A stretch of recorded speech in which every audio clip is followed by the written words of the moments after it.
नमस्कार, मैं हूं निशा शर्मा और आप देख रहे हैं राष्ट्रीय जगत विजन न्यूज। छत्तीसगढ़ में अवैध धर्मांतरण को लेकर सियासत और बहस दोनों तेज हो गई है। इसी मुद्दे पर कानून व्यवस्था और अन्य गंभीर विषयों को लेकर राष्ट्रीय जगत विजन के सीनियर रिपोर्टर इमरान खान ने प्रदेश के पूर्व महाधिवक्ता सतीश चंद्र वर्मा से खास बातचीत की। इस वक्त हमारे साथ में सतीश वर्मा जी, पूर्व महाधिवक्ता। सर, जिस तरीके से धर्मांतरण को लेकर नया कानून बना है, छत्तीसगढ़ शासन ने नया कानून बनाई है, इसको लेकर आप क्या सोचते हैं? देखिए, ऐसे किसी कानून की कोई आवश्यकता नहीं थी। ये केवल हैरेसमेंट का एक माध्यम हो सकता है।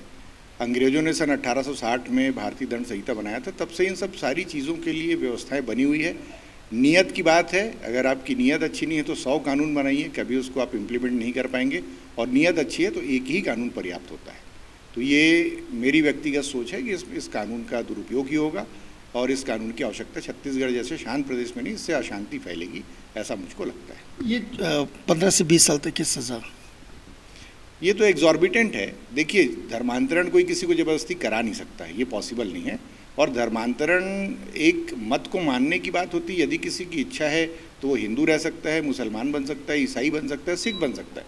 आप किसी को ये नहीं कह सकते कि आप फलाने धर्म में क्यों चले गए, हमारे धर्म को क्यों नहीं मान रहे हैं, दूसरे धर्म को क्यों अडॉप्ट करें। तो संविधान ने हमको अधिकार दिया हुआ है, स्वतंत्रता है। आप इसको रोकने का प्रयास कर रहे हैं। देखिए, कहीं ना कहीं देश में अराजक माहौल बनाते जाया जा रहा है, देश को अराजक बनाने का प्रयास किया जा रहा है।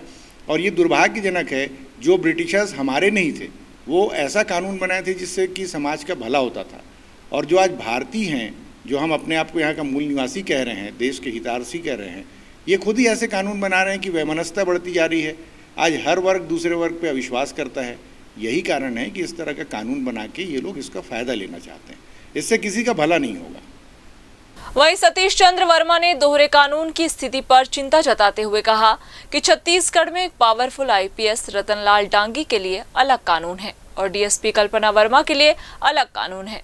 सभी के लिए समान कानून होना चाहिए। यदि कहीं चयनात्मक कार्रवाई होती है तो इससे न्याय व्यवस्था की विश्वसनीयता पर असर पड़ता है। दूसरी चीज़, एक चीज़ और नई चीज़ देखा गया है कि छत्तीसगढ़ में सुशासन सरकार है और यहाँ पर जो कानून है वो दो तरीके से। एक जो बहुत पावरफुल व्यक्ति रहता है उसके लिए अलग कानून, जो कम पावरफुल व्यक्ति है उसके लिए अलग कानून।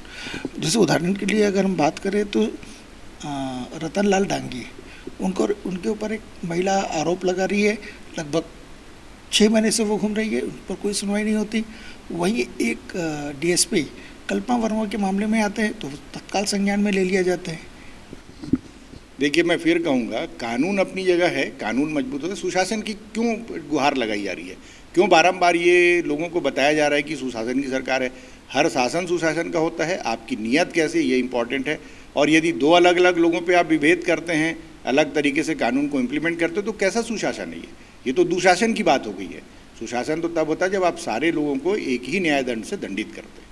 तो ये सब भ्रांतियाँ फैलाई जा रही समाज में और अपने लोगों को फ़ायदा दिया जा रहा है। जनता का हित शायद नहीं देखा जा रहा है। कानून की मंशा के अनुसार कानून को भी लागू नहीं किया जा रहा है। बहरहाल, कानून बनाना ही काफी नहीं है, उसका निष्पक्ष क्रियान्वयन सबसे जरूरी है। दोहरे मापदंड से न्याय प्रणाली कमजोर होती है।